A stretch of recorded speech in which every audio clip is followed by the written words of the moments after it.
Hello guys, welcome back to my channel. तो फिर से आ गई हूँ मैं अपनी टूडी फूडी हिंदी को लेके। तो चलिए एक्सप्लेनेशन स्टार्ट करते हैं। तो अगले एपिसोड के लास्ट में हम लोग देखे थे जहाँ आसिन को पता चलता है वो जिस शादी में आया है वो और किसी का नहीं उसका एक्स का था, और उसका एक्स भी उसे देख के हैरान था। वो वॉमिटिंग के बहाने वहाँ से चला जाता है, लेकिन चैन को शक हो जाता है कि कुछ गड़बड़ है। वो उसके पीछे जाता है, यहाँ पानी दे के कहता है तुम यहाँ बैठो, मैं अपना काम निपटा के आती हूँ। सिन खुद को संभालता है और कुछ देर बाद दुल्हन को बधाइयाँ देने के लिए आती है, जबकि एक्स उसे देख के सोचती है शायद उसकी वाइफ को वो सब कुछ बता रहा है।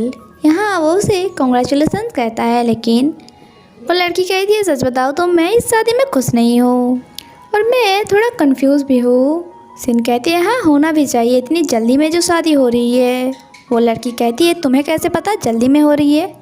सिन कुछ जवाब नहीं दे पाता। वो लड़की बताती है बिल्कुल जल्दी में नहीं हुई है शादी, बल्कि हम दोनों तो एक दूसरे को 1.5 साल से जानते हैं। बीच में हम लोगों का ब्रेकअप हुआ, लेकिन कुछ दिन पहले ही वो आया और मुझे शादी के लिए मनाया। ये सुन के तो सिन को इतना समझ आ गया था कि उसका एक नंबर का चूतिया था और वो शुरू से ही सिन को धोखा दे रहा था। वो वॉशरूम के लिए जाता है, लेकिन उसका एक्स का मॉम बाहर से ही दरवाजा लॉक कर देता है और बाहर आउट ऑफ ऑर्डर की बोर्ड लगा के वहाँ से चला जाता है। जब सिन को पता चलता है कि वो बाहर से लॉक है, लेकिन तभी उसके पास चैन की कॉल आती है जो उसे एक इम्पोर्टेंट फाइल लेके बुला रही थी। अब सिन को तो जाना ही है, इसलिए वो खिड़की से बाहर आता है, लेकिन इस चक्कर में उसके एक जूता अंदर ही रह जाता है। और वो जब चैन के पास पहुंचती है और चैन उसकी ऐसी हालत देखती है, वो पूछती है तुम्हारे जूते कहाँ गया। चैन उसे सब कुछ बताती है कि कैसे एक्स का मॉम उसे अंदर ही बंद कर दिया था। चैन उसका हाथ पकड़ के शादी की फंक्शन में ले गया ताकि वो कॉन्फिडेंट फील करे। सिन को सामने देख के एक्स का जैसे हवाई टाइट हो गया, उसका हाथ से अंगूठी नीचे गिर जाता है। सिन उसे उठाने ही वाला था, लेकिन चैन उसे रोकती है और एक्स को कहते हैं खुद का अंगूठी खुद आके उठाओ। इसके बाद रात को यहाँ सब लोग एक साथ था और यहाँ एक्स की मॉम अपनी ज़िंदगी की सबसे बड़ी भूल करती है, सिन को ये पूछ के कि तुम्हारे जूते कहाँ गए हैं, क्या वो चोरी हो गया है। जो सुन के और एक्स भी बेशर्म की तरह उसकी मॉम की बातों में हाँ मिला रहा था। चैन कहती है हाँ आंटी आपने बिल्कुल सही कहा है, शादी घर के लिए जूते बिल्कुल ठीक नहीं है, इसलिए मैं चाहती हूँ आप जाके मेरे फ्रेंड के जूते लेके आइए। जो सुन के आंटी तो एक्सेप्ट ही नहीं कर रहा था, लेकिन चैन के पास पक्का प्रमाण था सीसीटीवी फुटेज का, जिसमें साफ साफ दिखा जा सकता है जहाँ आंटी नो ऑर्डर की बोर्ड लगा रहा था बाहर। और इस बारे में जब दुल्हन दूल्हा को पूछती है वो कुछ जवाब ही नहीं दे पाता और यहाँ सीन सब कुछ बता देता है। जो सुन के दुल्हन बहुत गुस्सा हो जाती है और उसे थप्पड़ मारता है। इसके साथ साथ उसका दिया हुआ अंगूठी भी उसके मुंह पे फेंक के मारता है, जो देख के सिन को दिल में सुकून मिलता है, जैसे कि उसके बदला पूरा हुआ।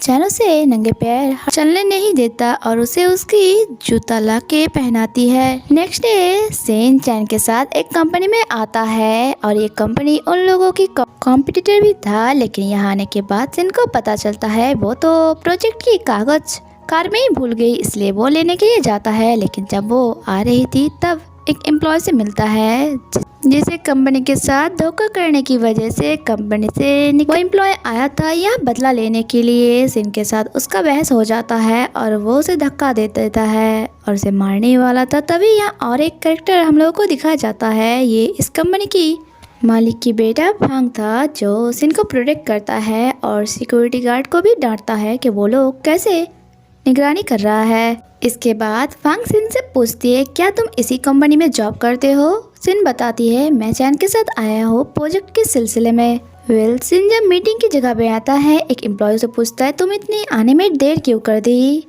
वो सब कुछ बताती है। वो एम्प्लॉय बताती है कंपनी के मालिक की बेटा फांग इतनी भी अच्छा इंसान नहीं है, इसलिए उससे दूरी बनाए रखना। नेक्स्ट सीन में हम लोग देखते हैं जब सिन प्रोजेक्ट साइड में काम कर रहा था वो फांग से अपना दूरी बनाए रखता है, लेकिन नाइट में बारिश आ जाता है। फांग उसके पास छतरी लेके आता है और कहता है चलो मैं तुम्हें ड्रॉप कर देती हूँ। सिन भी राजी हो जाता है और उसके साथ चला जाता है। इधर चैन को जब पता चलता है कि बारिश हो रहा है उसे सिन की चिंता होने लगा और वो उसे लेने के लिए चला जाता है, लेकिन रास्ते में जब पता चलता है वो उसकी शत्रु की कार में है, वो उसकी कार को ओवरटेक करके सामने आ जाता है और सिन को लेके चला जाता है। कुछ दिन बाद सिन फिर से एस्केप फ्रॉम रियलिटी गेम खेलने के लिए आता है। एक्चुअली वो चैन को बहुत ज़्यादा मिस कर रहा था। और आज गेम में जिन की कैरेक्टर था एक जर्नलिस्ट और वो शादीशुदा था और यहाँ जो उसकी पति बना था वो तो उसके पीछे ही नहीं छोड़ रहा था और उसे ऐसे ट्रीट कर रहा था जैसे कि वो सच में उसका पत्नी हो। यहाँ सिन की स्कार्फ उड़ के चला जाता है जो चैन उसे देता है। यहाँ उसकी पति कहती है सॉरी, मेरी वाइफ थोड़ा खोया खोया रहता है इसलिए हर टाइम उसके साथ मुझे रहना पड़ता है। ये बोलने के बाद तो उस पर्सन को भी हंसी आ रहा था इसलिए वो थोड़ा साइड में चला जाता है। जब सिन सोच रहा था इस आदमी से कैसे पीछा छुड़वाए, वो पर्सन सिन को बार बार फोर्स कर रहा था कि चलो मेरे साथ शॉपिंग करने के लिए।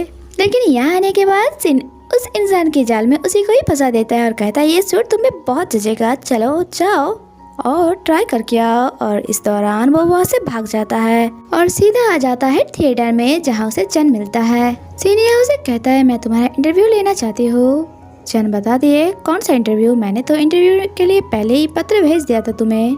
जो सुन के सिन अपने पास रखा हुआ वही लेटर खोलती है जिसमें उसकी कैरेक्टर के बारे में और कुछ तथ्य रखा हुआ था, जो देखने के बाद उसे पता चलता है इस लेटर में तो किसी पत्र के बारे में नहीं लिखा है और उसे लगता है कि चैन उसे फिर से बेवकूफ़ बना रहा है। यहाँ चैन उससे टीज करके कहता है तुम्हारा वो हस्बैंड कहाँ गया जो गेट के सामने तुम्हें छोड़ना ही नहीं चाह रहा था। सिन कहती है मुझे लग रहा था वो इंसान मुझे नुकसान पहुँचा सकते हैं इसलिए मैं कैसे भी करके उससे पीछा छुड़वाया, लेकिन मैं अब डर रही हूँ वो इंसान मुझे फिर से ढूंढ ना ले। ये सुन के चैन कहती है चिंता मत करो मैं तुम्हें ढूंढने नहीं दूंगा। जो सुन के सिन थोड़ा हैरान होकर उसे देखता है क्योंकि चैन का कहा हुआ ये बात बहुत ज़्यादा रियल लगा था उससे। इसके बाद हम लोग की क्लब का सीन दिखाया जाता है जहाँ सिन का फ्रेंड अपने गेम पार्टनर के साथ डांस कर रहा था। तभी सिन का वो हस्बैंड यहाँ आता है और उसके फ्रेंड को कहता है तुम्हारा फ्रेंड बहुत बुरा है, मुझे छोड़ के एक पराया मर्द के पास चला गया बस इसलिए क्योंकि वो ज़्यादा हैंडसम है मेरे से। ये सुन के उसका फ्रेंड कहता है तो ठीक ही तो किया, तुम ना ही दिखने में अच्छा हो और ना ही किसी काम का। जो सुन के वो आदमी भड़क जाता है, उसे बातें सुनाने लग जाता है। उन दोनों के बीच बहस हो जाता है। वो इंसान सिन और उसके फ्रेंड के बारे में बुरा भला बोल रहा था। तभी यहाँ सिन आता है और उसे खींच के एक चाटा मारता है, लेकिन वो पर्सन अभी भी बाज नहीं आता। सिन को धक्का दे देता है और यहाँ एक मूर्ति सिन के ऊपर गिरने वाला था। तभी चैन आके उसे बचा लेता है। ये देख के सिन घबरा जाता है और उसके पास आके कहता है क्या तुम ठीक हो? वो कहती है हाँ, और यहाँ खड़े हुए पर्सन को कहते हैं पुलिस को कॉल लगाओ। वो लोग कहती है इससे क्लब की बदनामी होगी और पुलिस को बुलाने के लिए हम लोगों को मैनेजर की परमिशन चाहिए। जो सुन के चैन कहती है मैं ही मैनेजर हूँ इसलिए पुलिस को कॉल लगाओ। जो सुन के सिन थोड़ा हैरान था और इसके साथ साथ बाकी लोग भी। इसके बाद हम लोग देखते हैं चेंजिंग रूम के बाहर सिन चैन के ही आने की वेट कर रहा था और जैसे ही चैन आती है उसे जबरदस्ती हॉस्पिटल ले जाता है डॉक्टर के पास उसकी चोट का ट्रीटमेंट करवाने के लिए, क्योंकि वो कभी भी माफ नहीं कर पाता अगर चैन को कुछ हो जाता, क्योंकि उसकी वजह से उसका ऐसा हुआ।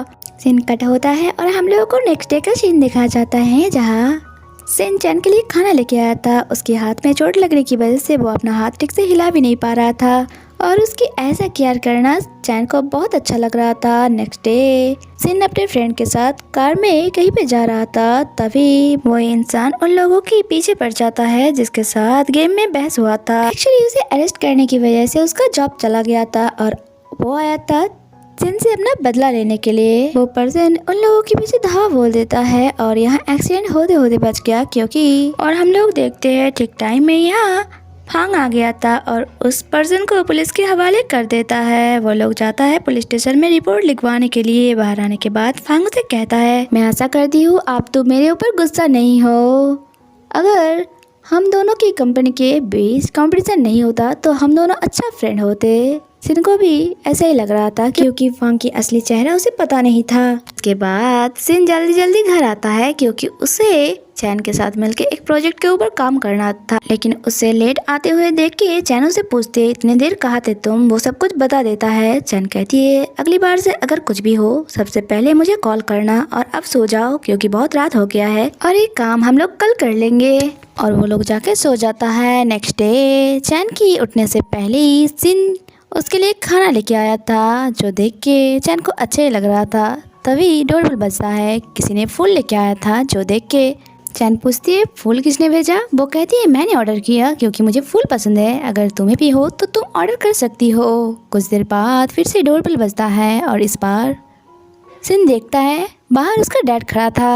और जैसे कि आप लोगों को पता है उसके डैड को नहीं पता कि वो घर भाड़े में दिया है, इसलिए सिन यहाँ इशारों में ही चैन को कहता है प्लीज कहीं पे जाके छुप जाओ। इसके बाद डैड घर आता है। कुछ टाइम बात करने के बाद वो चला जाता है। डैड की जाने के बाद सिन आके चैन से माफ़ी मांगता है, लेकिन तभी डैड फिर से आ जाता है यहाँ क्योंकि वो कुछ लेने के लिए भूल गया था। और यह तीनों एक दूसरे के आमने सामने था और यही पे एपिसोड खत्म होता है। गाइस अगर आप लोगों को मेरी एक्सप्लेनेशन अच्छी लगी तो प्लीज़ वीडियो में लाइक करके चैनल को सब्सक्राइब कर देना, और अगर आप लोग कर सकते हो तो प्लीज़ एक प्यारा सा कमेंट जरूर कर देना। मिलते हैं नेक्स्ट एपिसोड पे, तब तक के लिए स्टे कनेक्टेड, बाय बाय।